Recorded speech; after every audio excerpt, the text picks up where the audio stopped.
শনিবার সকাল থেকেই ফের উত্তপ্ত মুর্শিদাবাদের রঘুনাথগঞ্জ থানার গিরিয়া। একাধিক বাড়িতে হামলার অভিযোগ, আহত একাধিক। উত্তপ্ত গিরিয়া গ্রাম পঞ্চায়েতের পাতলাতোলা গ্রাম।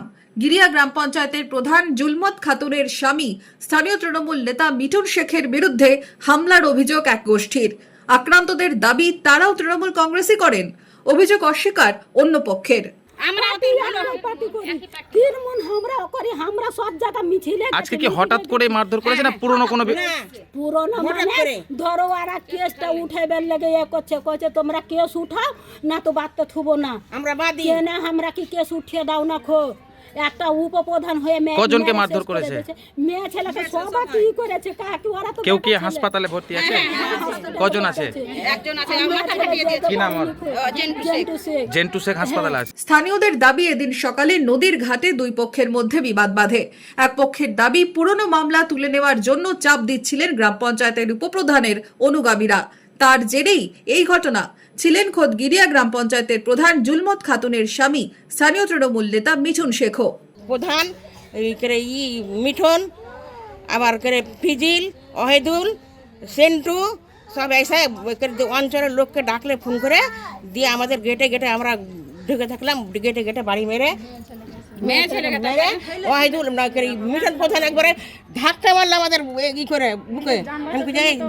হ্যাঁ হ্যাঁ তো ওদের ওকে কি বলবো তাহলে আমরা। এই বছর জুলাই মাসের শুরুতেই গিরিয়ার পাতলাটোলা গ্রামে খুন হন গিরিয়া গ্রাম পঞ্চায়েত এলাকার তৃণমূল সমর্থক বাবলু শেখ। সেই ঘটনায় অভিযোগ দায়ের হয় গিরিয়া গ্রাম পঞ্চায়েতের উপপ্রধান কারু শেখের বিরুদ্ধে। সেই ঘটনার জেরেই এই ঘটনা বলে দাবি এক পক্ষের, যদিও অভিযোগ অস্বীকার অন্য পক্ষের। তাদের দাবি ঘাটের টাকা নিয়ে বিবাদের জেরেই এই ঘটনা। মারধর করা হয় ঠিক প্রধানকেই। এটা এর বিগত দিনে যে একটা গন্ডগোল হয়েছে সেটা মার্ডার হয়েছিল একটা, সেটার কোনো ব্যাপার নেই। আজকে যেটা আমরা বলেছিলাম যে এর আগেও যাতে বিগত দিনে যা ঘটেছে আগামী দিনে যেন না ঘটে। প্রধানের উদ্দেশ্য একটাই যে যেটা ঘটে গেছে সেটা ফিরে আসবে না, আমরা যাতে আগের মতো শান্তি শৃঙ্খলা বজায় রেখে চলাফেরা করতে পারি।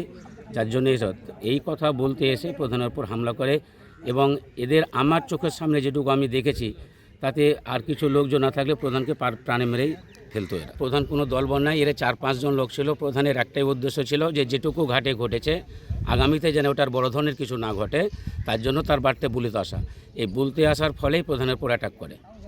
ওদের উদ্দেশ্য একটা আলাদা আছে যে প্রধানই হয়তো এতে, কিন্তু আমাদের যে প্রধান এখন বর্তমানে যিনি আছেন উনি মানবতার দিক দিয়ে অনেকটা সহনশীল, কিন্তু যেভাবে এরা উদ্দেশ্য পর্যন্ত আজকে যেভাবে বাড়ির মহিলা থেকে পুরুষ থেকে যেভাবে অতর্কিত হামলা করেছে সেটা আমাদের ভাবার বাইরে। দুই পক্ষের বিবাদে ফের উত্তপ্ত Giria. Bureau report, Madhyabanga news. Manmohini health care, স্বাস্থ্য সেবায় অটুট শ্রেষ্ঠত্বের শিরোপা। জেলায় প্রথম robotic knee replacement, cardiology with cath lab, neurosurgery, specialized trauma unit থেকে স্মাইল ট্রেন, একগুচ্ছ পরিষেবায় নিয়োজিত। Manmohini health care, quality care with personal touch, Baharampur শিল্প তালুক।